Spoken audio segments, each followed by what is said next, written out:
Hi, everybody. Today is June 28th, and I am really, really excited to have my friend Jay McAndrew on our show, our Think Tank Exchange show. We've got so many names.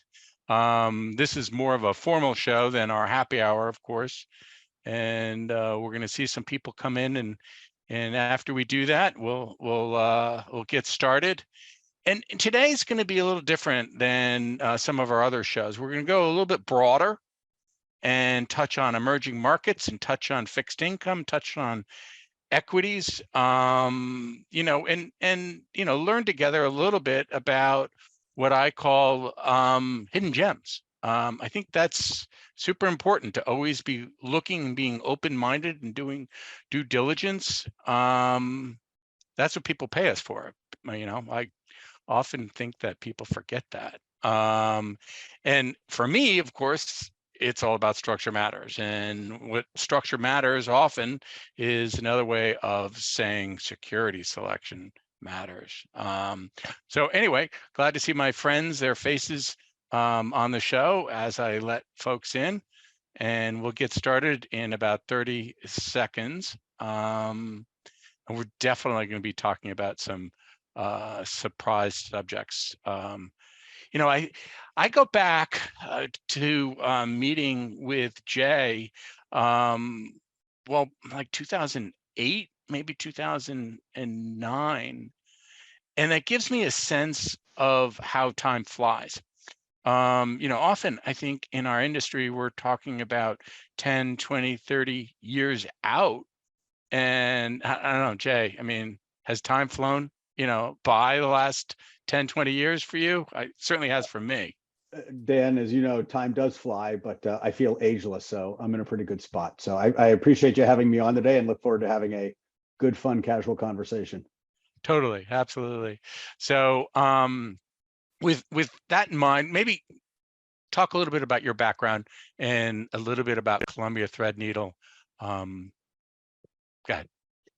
Absolutely, and I feel like I've had the good benefit of having a very diverse background. I've worked both in wealth management at firms like UBS and Payne Weber, and then switched to the asset management side at firms like Alliance Bernstein and a small ETF provider called Emerging Global Advisors. Today, I represent Columbia Threadneedle, and like every large asset management firm, we want to be able to offer our investment insights through different packages and at different pricings to meet investor desires and wants. And I think the one thing that's really unique about Columbia Threadneedle is when Columbia Threadneedle acquired a firm I was working at, they said, an ETF firm that I was working at, they said, we want you to come into the firm and we don't want you to be the antithesis of our active management teams and be at odds with them.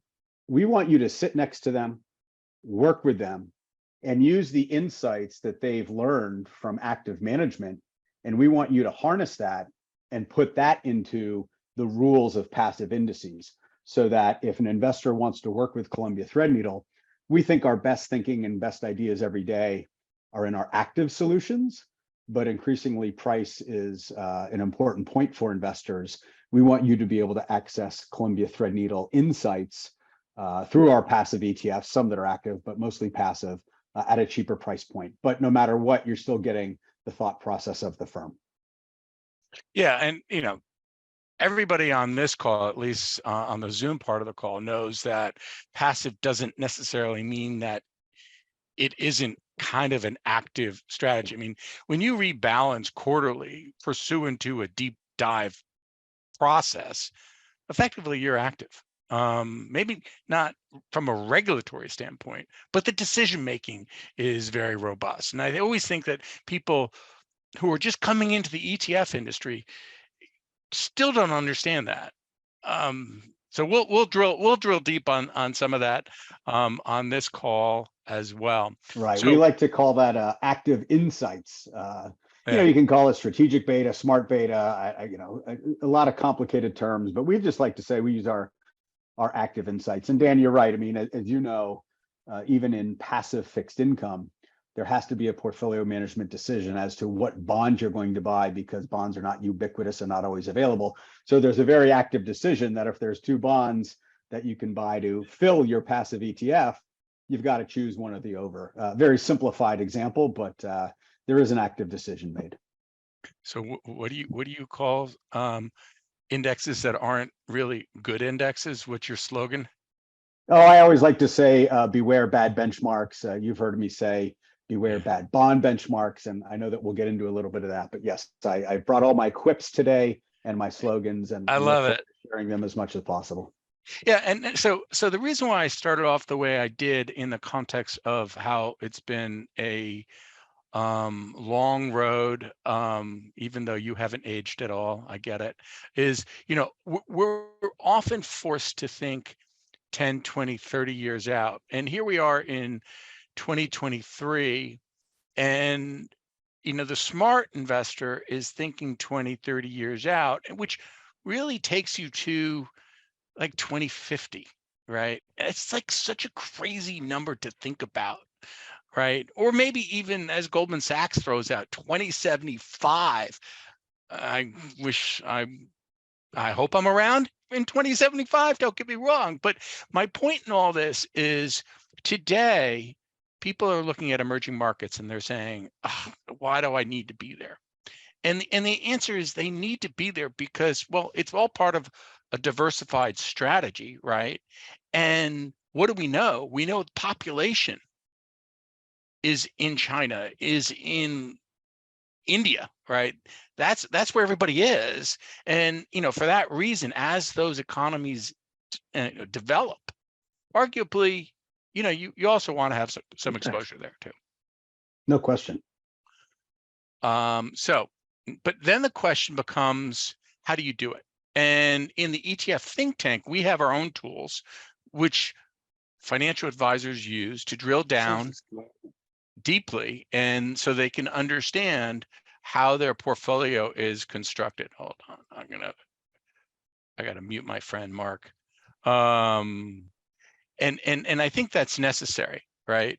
Having the right tools.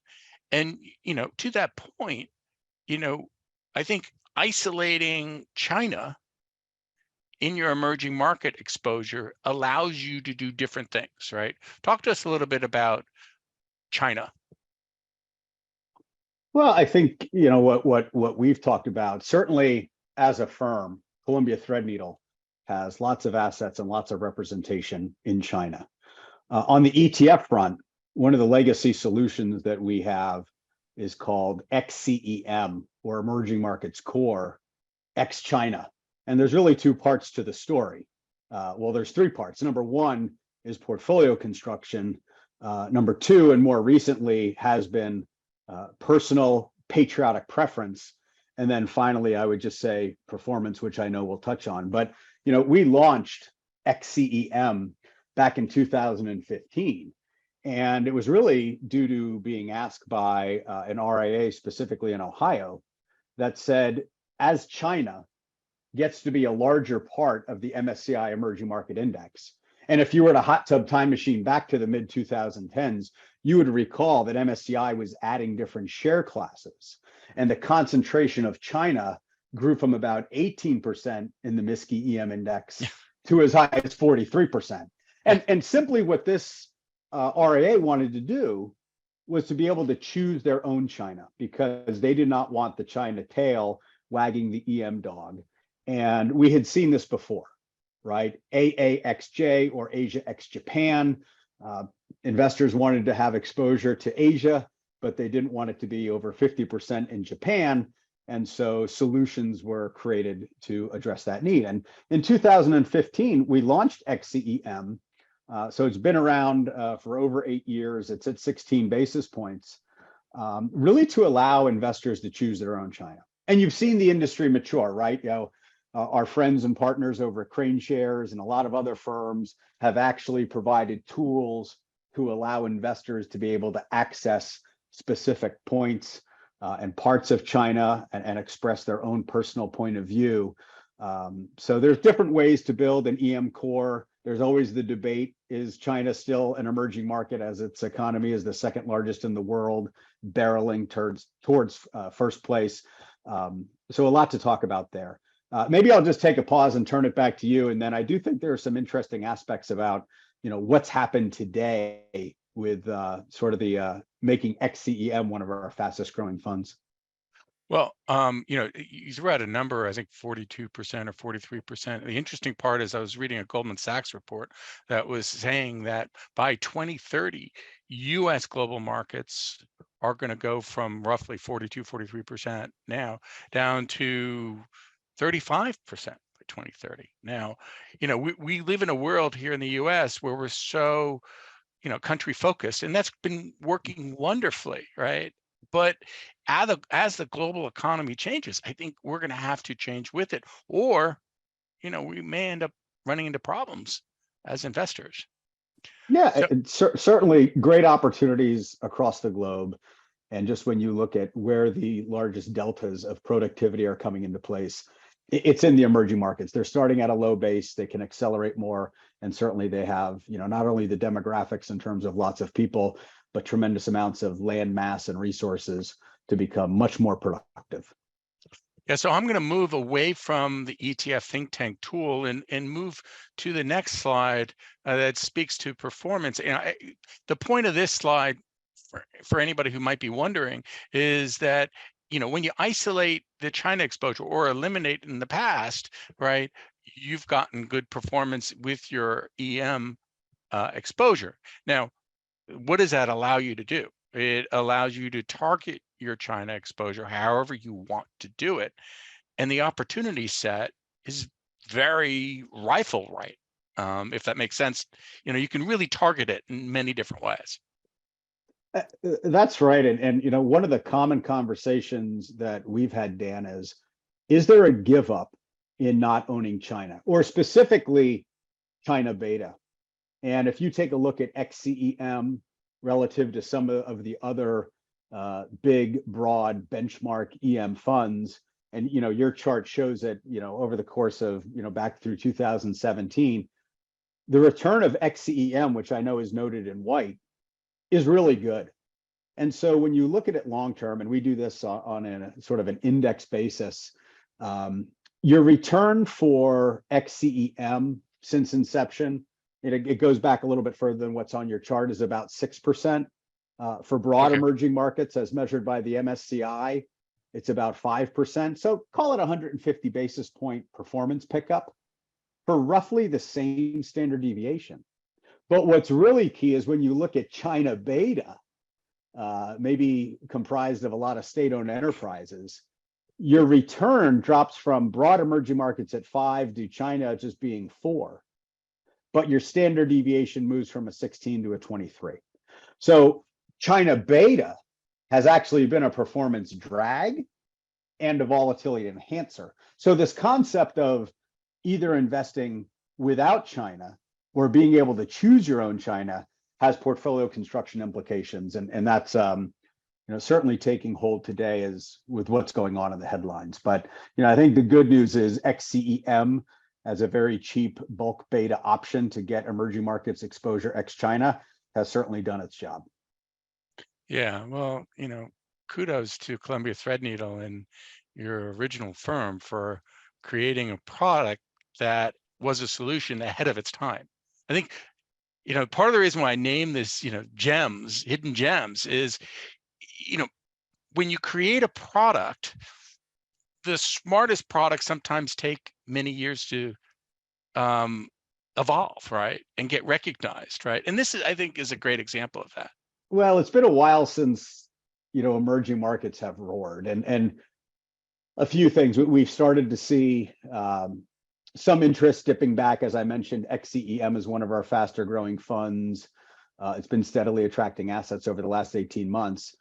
Investors who are thinking about maybe a potentially falling dollar once our rate environment starts to change. I just recently looked at the Bank of America manager survey, and the third largest overweight behind cash and bonds was emerging markets. And so there's this general sentiment of looking through a potential slowdown, then maybe to an additional or another acceleration in which emerging markets would do well. We just had a nice win where a very large private banking team at one of the major intermediaries, was going to add a 4% position to their existing 4% position in emerging markets. And they decided they wanted to do it, in an ex-China way. And that really goes to some of the headlines that we've been seeing. And it comes across, I think first at the institutional level, one of the largest pension plans in the country, Texas Teachers Retirement Plan down in Texas, in December of last year, moved their emerging market mandate, or they shifted it, I should say. And they went from being a traditional EM mandate to now being 50% traditional EM and 50% EM ex-China. So in essence, reducing their Chinese exposure. We've seen the state of Indiana sign legislation that, within 5 years, they will divest from all of their Chinese holdings. And we've seen, surveys around Fortune 500 companies just in the way that they're approaching China. And so there's, it's gone to almost this adversarial headline role. And what we find is advisors, without having to give up performance and keep volatility in line, it just makes it a much better statement management tool to be able to say, hey, we're invested in emerging markets. We don't have China. Maybe that's expressing a personal point of view, but you always have the option to add China in whatever way the investor wants, whether it be direct, whether it's through old state-owned enterprises, whether it's through a new tool. So it just gives you that flexibility, but is aligning right now with what some of the headlines are sharing as we see some of the tension rise between the two countries.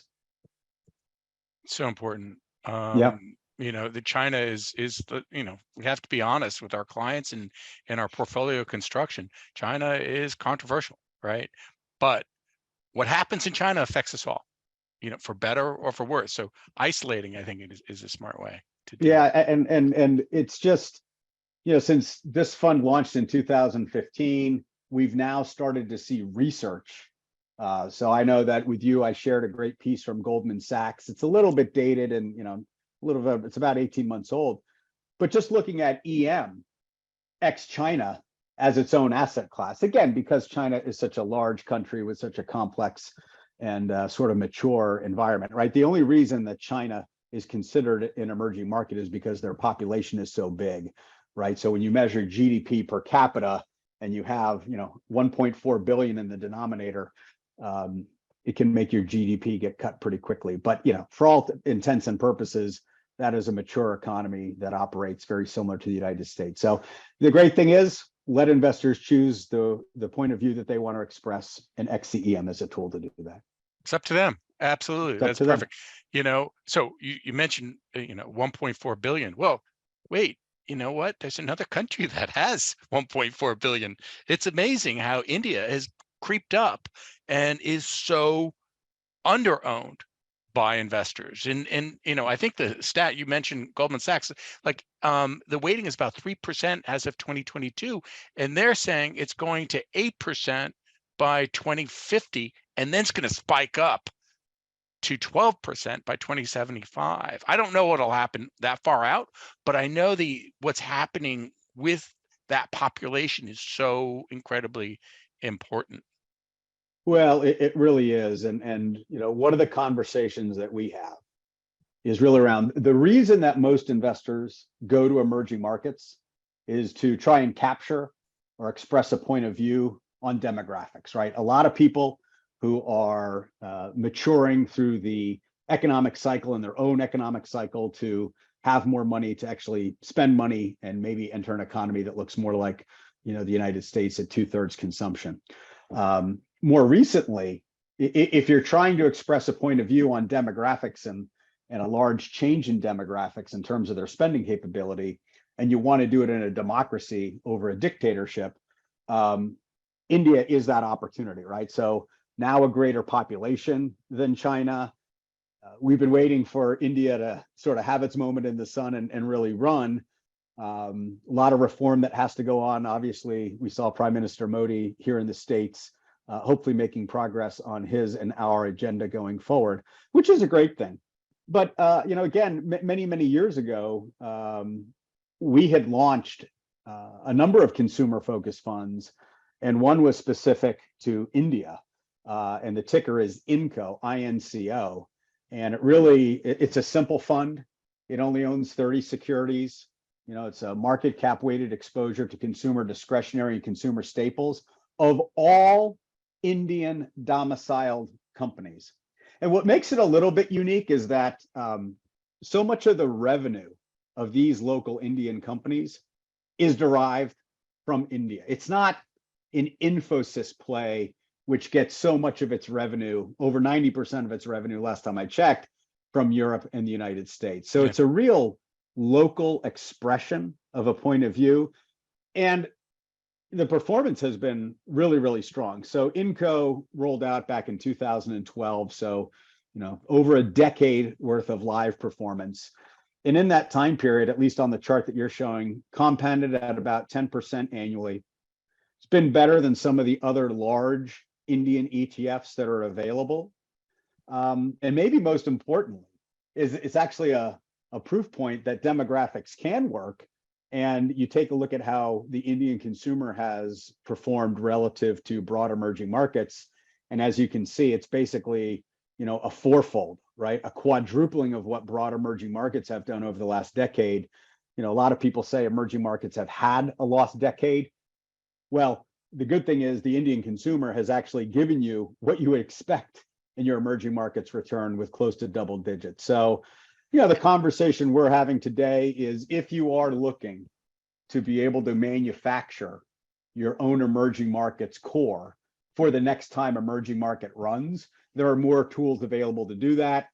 Certainly you can partner xcem with INCO or one of these other Indian solutions based on, again, client preference, and get yourself your own emerging markets core. Maybe we're set up for the time where the next decade will not be a lost decade for EM. Maybe it will be, you know, the phoenix rising from the ashes, and we can all make a ton of money in emerging markets. That will be a great day when it happens. It'll just create more balance in the way that people allocate globally.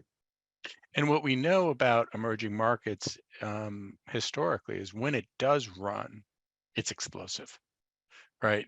Because, you know, particularly I think with China, because there's a major paradigm shift, right, in that context. And then you know, a lot of these companies, this may not be the case for India, but a lot of the companies in emerging markets are very, very cheap. So the springboard comes from both valuation as well as demographics, as well as other policy changes potentially. Well, you know, always transparent. We were on with our active portfolio manager on Monday to get a firm-wide update. It's very hard to be underweight China for the exact reason, right? Because the PEs are so low. And he said he and his team went around the table and talked about, you know, the possibility of China being up 50% just because of where PEs are today. So, you know, there certainly is opportunity. It's just a matter of how you have a personal preference of expressing that point of view. So hopefully opportunities abound. Yeah. So I'm going to flip over to the US so everybody doesn't think we're just completely about emerging markets, right? And there are different ways to build a portfolio, obviously. And one of the ways is to eliminate the mistakes. So talk to us a little bit about Rex. Well, thanks, Dan. And that's right. In common sense, you know, this concept of 2 step forward, 1 step back. If you didn't have to take the 1 step back, would it be better? And so I like to start this conversation with a little bit of a rewind. And it builds up to the culmination of where we're at. But there were 2 key things that happened. Number one is I'm a believer that indices were never designed to be portfolios, right? So the Jay McAndrew version of where sort of index proliferation started was back in 1974 when we had the passage of the ERISA Act, so Employee Retirement Income Security Act, which in the most simplistic form said, if you are responsible for managing somebody else's retirement money, you better do it prudently, you better have a plan in place, you better do due diligence, and the last tenet was you better measure and monitor your manager performance, which is why we started to have the advent and proliferation of so many indices. But they were never designed to be portfolio tools. They were designed to be benchmarks, and so they tend to take a kitchen sink approach. And over the years, you've had the advent of smart beta or strategic beta or just thoughtful factors, whatever it might be. But the concept of REX, so RECS is the ticker. The name is Researched Enhanced Core Solution from Columbia Threadneedle. It's a real simple idea. We wanted to give you the Russell 1000, or at least the Russell 1000 by sector weights. But we didn't want to include all stocks. We only wanted to include our best ideas. And the reason that is because when you look at a traditional benchmark, like the Russell 1000, about 40% of its holdings are sell-side rated hold, and about 8% of its holdings are sell-side rated sell. So you have all this baggage, or what I sometimes call deadweight drag. And the reason we got to this concept was that many of the RIAs on the call and advisors may appreciate is 4 or 5 years back, we had Reg BI, or Reg Best Interest. And so we were sitting around the idea construction table, and we said, why, as a $600 billion asset manager, would we ever, in our indices that we provide, give people stocks that we have rated as sell or strong sell? Why would we give them something that we believed wasn't going to do well? And so that's where the concept of REX evolved from. So the way that you want to think about REX is that it is the sector weights of the Russell 1000. We want to give you a benchmark that you know, but we want to eliminate all of the holds, sells, and strong sells. Said in a reciprocal fashion, we're building the Russell 1000 with Columbia strong buy and buy rated securities. And, we think that's a future in terms of product development, is being able to take traditional indices that you use, but put a research overlay on them to be able to provide better outcomes. And there's both, back tested strong results and current strong results, which we might get to. As a portfolio manager, I can't usually brag about the mistakes that I avoid, right? But when I don't buy a stock, to your point, and it gets crushed, man, that's a win. I got to tell you, and for some reason, people don't always look at things that way, but it really, really matters. So it does. And when you look at our quantitative team manages over $20 billion and has been doing so, or the model goes back to 2004. We actually add more alpha by missing mistakes than we do in terms of adding alpha through strong buy selection. So there's a sort of a disparate return or an asymmetrical return in our model. Now, our model, we think it's a great model. Lots of firms have quantitative models. We look at things like quality, catalyst, valuation. And what's really neat is each industry group that is out there has its own set of modulated factors because each industry group is different. But just by leaving out the losers, it can be meaningful. So, Rex has been out, we're going to come up on its 4th birthday in just a little bit. On your slide, you can see the Russell 1000. It's outperforming that by, call it, 120 basis points annualized, doing slightly better than the SPY. So it's done really well. We looked at this concept of leaving out the losers. We back tested it, right? I know everybody loves the back test, but from 2009 to 2019, this index outperformed the Russell 1000 by 90 basis points annualized. So we're happy that the live result is actually a better experience than the back tested, maybe because we've had a little bit more volatility. But Dan, we're sitting here. I just looked at our firm's capital market assumptions, and I've looked at other firms' capital market assumptions.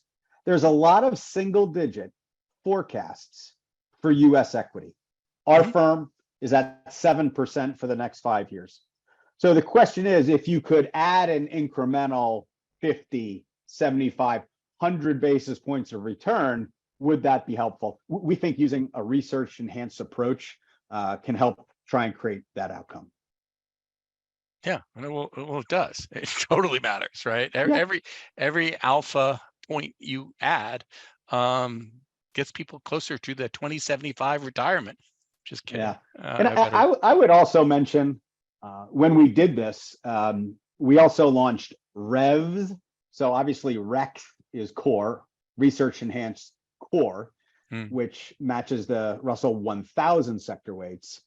At the same time, we launched REVs, which is tied to the Russell 1000 value and its sector weights. We did not launch a regs or a growth because we found our modeling was not able to harness momentum. So it's an application of a tool where the tool is applicable. And so I just share that. Number one, if you like the concept of revs, know that if you like the concept of REX, know that revs is available, and just know that we only want to roll out solutions where we can actually add value. We tried to do it against the Russell 1000 growth. It didn't come out meaningfully.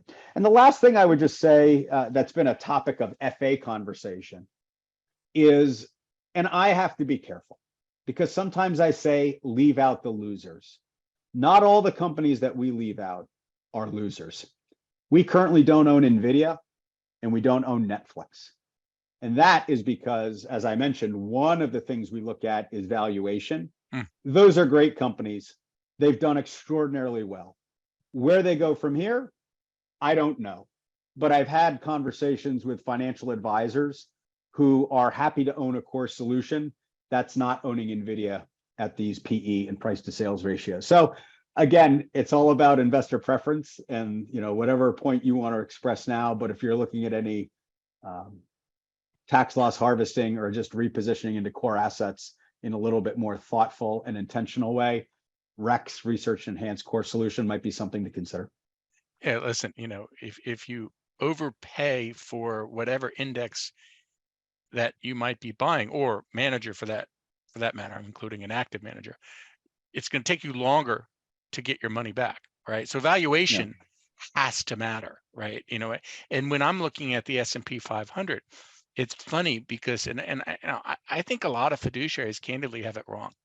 They have it wrong that, hey, the S&P's got to be my benchmark. I'm going to own that benchmark, and I don't care that, in fact, all the return or most of the return of the late in 2023 has come from 4 or 5 stocks. That's okay for me, and that's just incredibly a failure, in my judgment, on how some fiduciaries are looking at how they're managing their portfolio, right? And we'll find out if I'm right or wrong. But one thing I do know, and I haven't looked deeply in a REX whether it owns Apple, but I suspect it doesn't. It actually does. It does have FANG exposure. It's about 26% of the portfolio. So we're participants, but don't own them all. Okay, cool. But in the case of Apple, I'm on my soapbox, $3 trillion now. I just hope they find that next trillion to keep growing over the next 10 years. Dan, I just wanted to pick up on something you talked about, fiduciaries and cost. When we rolled out REX, we wanted it to be as simple a decision to move to a research enhanced Russell 1000. So REX is priced at 15 basis points. So it's in line with the leading Russell 1000 solutions. So in essence, you can get Columbia Threadneedle's research enhanced process relatively for free relative to those competitors. And again, we just like to point that out. REX owns about 350 stocks rather than 1,000 stocks in the true Russell 1000. And again, we don't want you to take any sector deviations. We just want you to try and win a little bit better with some idiosyncratic stock selection that's been tested through time. Cool. So we've covered equities. Yeah. do you have any gems in fixed income? Of course I do. My Very good. response is to always, as a salesperson, say yes. But we do. We took the same methodology of active insights, or in the case of Rex, quantitative insights, but really Columbia Threadneedle insights, and position them in solutions. So a number of years ago, we rolled out MUST, the multi-sector muni ETF. We have a very successful muni franchise. We have a very successful strategic muni fund. And we knew a couple of core tenets, right? We all on the call know that in fixed income, 95+% of your return is driven by the income. And when we looked at municipal solutions, we found that often the benchmarks for the muni market excluded some of the most income-rich areas, whether it be high yield or healthcare or AMT bonds. And they were built through the lens of an indexing company, not through the lens of a portfolio manager. So, one way that I like to talk about this is I like to share an analogy of going to a Brazilian rodizio. And if you don't know a Brazilian rodizio, it's the Brazilian steakhouse where they come out with all the skewers and the meats. And the question I ask is, when you go to a Brazilian rodizio, do you want to fill up on filet or flank steak?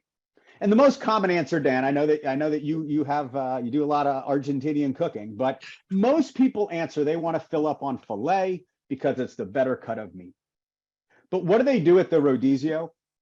They fill you up on the flank steak, and they actually serve that flank steak with a salty sauce so that you drink more water, with a goal of getting you to eat less filet. And if you can believe it, that's the exact same way a muni benchmark is built.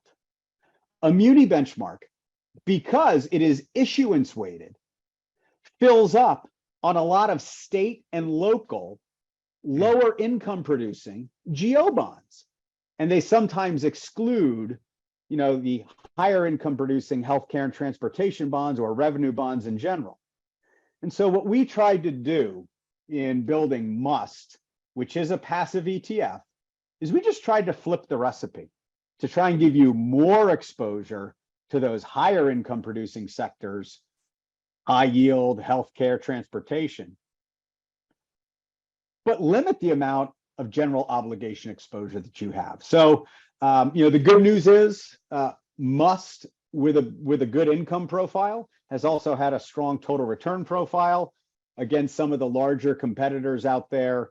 It's done very well since inception and is participating with this market year to date, as we've seen somewhat of a muni recovery. Yeah, it's a great example of what we talked about originally when we started the show, right? That passive doesn't mean dumb, right? Passive just means that it's a regulatory rule, right, and definition. But passive can drill really deep, and that's what you're talking about with MUST. There's no question, and just I'll share some examples of insights. So MUST is a national muni portfolio, but we don't invest in California. And California tends to be the largest state exposure of most muni national portfolios. Why? Because California issues the most debt, right? Largest state, largest economy. And so what's interesting is if you were to look at or just think through what happens in California, Californians are subject to a very high tax. So that drives the demand and desire for tax-free income high.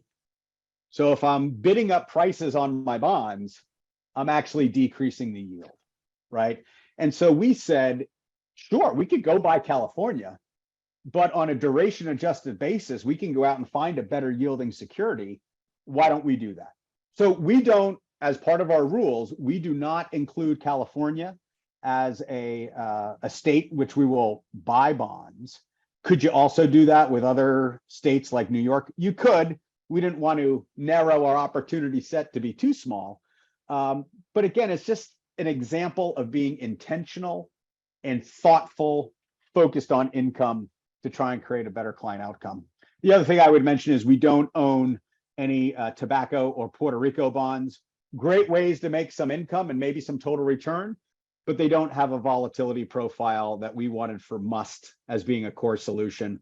Must is fairly cheap at 23 basis points and has an intermediate duration at right around 5.5. So we wanted to be more in the middle of the fairway and not swinging for either sides of the fairway with Must. Interesting.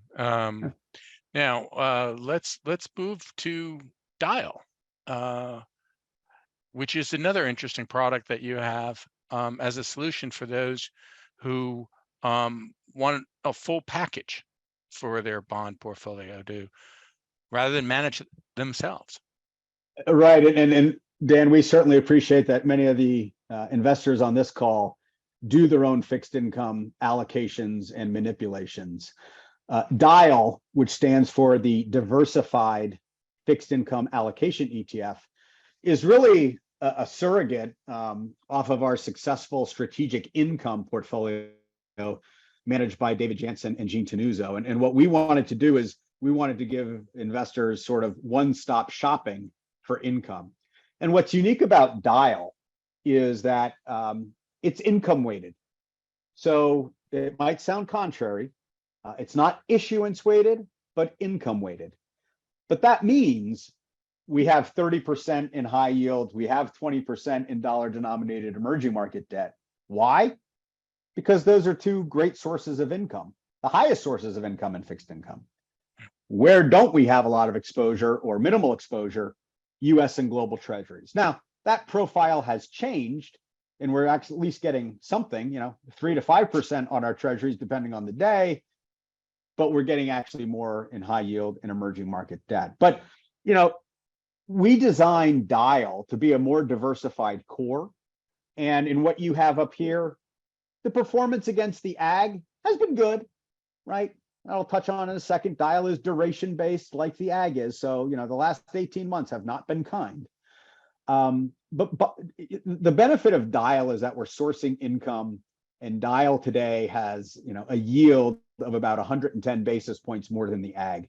So if you're looking for more credit diversification, if you're looking for more duration diversification in different sleeves, Dial is an opportunity. Today, Dial sits at about a 6.8 duration. The ag is at about 6.6. But again, you're picking up, call it 110 basis points of additional duration. And as you know, two other important things, and you mentioned them, Dan. Dial is a package product. So it allows you to maybe clean up your statement, simplify your statement, or access those areas of the market like high yield and emerging market debt that you may not want to have as a line item on your statement, right? I know advisors often will access emerging markets through an international fund, so they don't have to address an emerging markets line item on their statement. This is the equivalent in fixed income. At some time, it might be right for your clients to own emerging market debt and high yield. This is a way to do it that may better manage their behavioral bias and create a better outcome. So again, like everything else, it's just a tool, but one that we think is differentiated, set with good income today at about 5.2%, and set up with duration, as I said, at about 6.8. So if rates stabilize and go sideways for a while before they fall, you can collect the income, but also offers some protection if we start to see a slowdown. So a few years ago, Dial was the #1 strategic income mutual fund or ETF. That's when duration was on its side. If that environment comes to roost again, we could see Dial do very, very well. Interesting. And it's a package product so that and it's diversified so that people can own it for the long term. I mean, I think people forget that, right? Again, we got to think past 2030, and a lot of young people aren't really excited about fixed income, but they got to own it, right? Well, they can. And the good news is, number one, they can own it at cost, right? So Dial is 28 basis points. you might say, well, compared to other things, that could be expensive. But if you look at some of the higher yield options or emerging market debt options, which make up a bunch of Dial does create cost efficiency. So that's one item to certainly be aware of. And I guess the other thing that I would mention is, a 6.8 duration is not always what you want. A few years ago, we rolled out S-bond, SBND. It's the, sister to Dial. It has a duration of 3. So, having a suite where you can toggle between diversified, duration, and income back and forth would be ideal. I know there's, other competing products which allow that toggling of duration and maturity, which advisors seem to really, really appreciate. Excellent.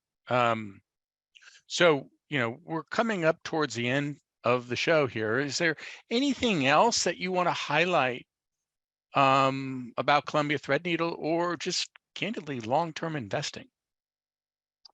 Well, I think we all know the points of long-term investing, which is to take your emotion out of it and try and have good behavior. And that really comes with the benefit of all the people who are listening to this call, right? As much as investment professionals, your psychology professionals do try and create better outcomes, right? There's nothing that has more detriment to an investor than their own behavior. So if you use good products or bad products, you can probably get to a great outcome as long as you can control behavior. On the Columbia front, we're going to continue down a path of trying to roll out researched enhanced solutions. One recently that we did is focused CRED, C-R-E-D, which is the Columbia Research Enhanced Real Estate ETF. And it draws on not only our quantitative model in researching REITs, but we also have a $10 billion internal franchise with an asset manager called Lionstone, who actually drills into the REITs specifically to see where they're allocated by zip codes.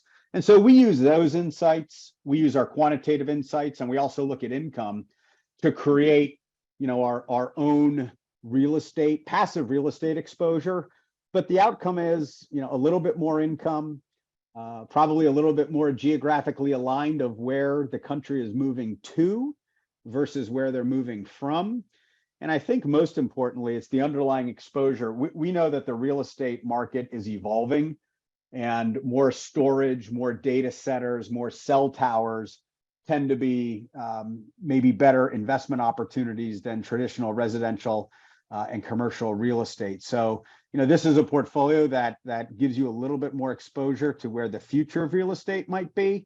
And so we think that's important, and we look forward to, promoting and raising money in that fund, CRED, C-R-E-D.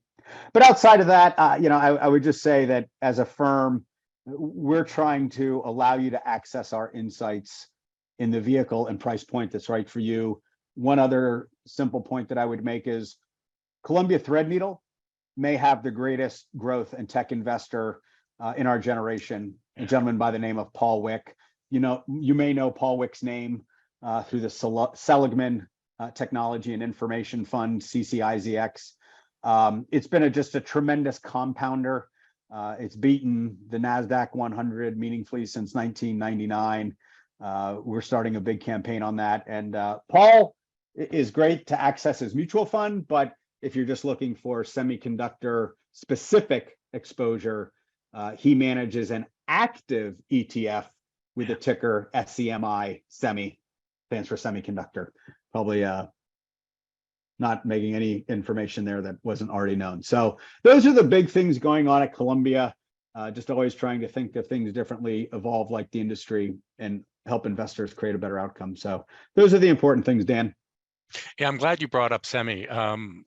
We're pretty excited about that solution in that it's pushing the envelope forward as an active fund, right? I'm just such a big fan of active. We've talked a lot about passive solutions. SEMI is an active and ETF, and it brings that expertise that is so foundational for success. Well, it is. The conversation we're having with advisors today is really around valuation aware tech investing. right? You don't want to invest in a gasp mode, right? Growth at a stupid price. And so Paul Wick has always been valuation aware. And, I'm going to quote his mutual fund because I have data on that in my head. I haven't run it exactly for Semi, and, Semi's only about a year old, so it doesn't have great data. But if you look at the Seligman Technology and Information Fund, it's traded at a persistent 20% discount to something like the NASDAQ 100 or the Qs. So it's outperformed it. And if you're looking to try and find a valuation aware entry point, even as this market has run a little bit year to date, Paul does that. So I think the last time I looked, the fund had a 19 forward PE, whereas the Qs were sitting around 25 or 26. So it's just one of those things where everybody always wants to own technology. If you're looking to add to that position, how do you want to do it from a valuation standpoint? We have a valuation aware opportunity with Seligman Technology and Information Fund. Yeah, no, and we had the portfolio manager on one of our shows, and they're accessible through you, of course. And I think that's important too. Yeah, and we just love the fact that this is a team of 20 professionals that's actually based in California, right in the middle, outside of San Francisco, right in the heart of where technology is sort of finding its birthplace. A lot of creation of technology in Palo Alto and right outside San Francisco. And Paul and his team have a front row experience in dealing and living with those management teams. So Jay, thanks again for being on our show. Enjoyed this conversation tremendously. Enjoy our friendship as well. And keep the faith, man. Always great to be with you, Dan, and everybody at the ETF think tank. And just to everybody out there, we hope that everybody has a great week next week, appreciating the 4th of July and our country and our independence. So let freedom ring. Thank you. Bye-bye. All righty, Dan. Take care, everybody. Thanks, everybody.